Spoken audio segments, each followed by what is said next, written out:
My husband had a multiple-year-long affair, and the lawyer told me I would lose everything if I divorced him. So I spent years perfecting my pay pack. My revenge began by discovering my husband Dave's infidelity after 14 years of marriage and 3 kids. I saw a text appear on his work phone for just a few seconds that would forever change my life. It was a message that was actually graphic and had no business being on anyone's work phone.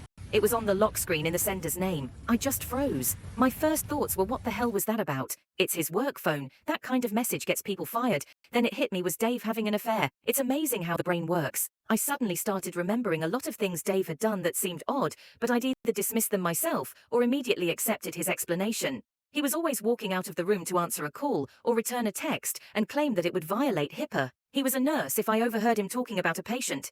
I accepted this because education has similar privacy laws regarding students. I'm a district school admin. He would sometimes come home with a faint smell of perfume on his clothes and claimed it was from helping to move female patients again. I accepted this at face value, but it always struck me as odd how it seemed to have the same scent of perfume once the proverbial barn door was open. I started seeing a lot of things that I'd missed before our love life in the bedroom had cooled off considerably, which wasn't helped by him having to leave the house at odd hours to fill in for other nurses that called in sick. I also recalled where I'd seen the name Paula before, and a call to the hospital confirmed she was a doctor there for the next week or so. I was walking around in daze trying to put all of the pieces together.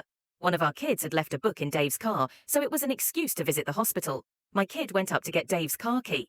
I talked to a nurse in the lobby and joked about how work phones seem like a blessing. But all they do is put you on call 24 hours a day, this LED, to her eventually telling me that the hospital was too cheap to give cell phones to nurses, so only high-level executives got them, which didn't include Dave, with pretty much everything confirmed. I took some personal time off the next day to talk to a divorce lawyer. The news she gave me was horrible. We lived in a community property state with no-fault divorce. I made more money than Dave. He'd been the primary caretaker of the kids. And we've been married for more than 10 years, basically. If I filed for divorce, I'd be screwed, lose the house, pay alimony. He'd get a huge chunk of my retirement, and I'd pay child support for the next decade, unless I was lucky enough to be awarded joint custody. The worst thing she told me was that it didn't matter that he cheated. It didn't matter. I was crushed. There was only one person I could trust with this kind of information. She was a fellow teacher that had also made the jump to administration, but was stuck at a school site. You can now check if there was a part 2 by pressing Sharon Moore.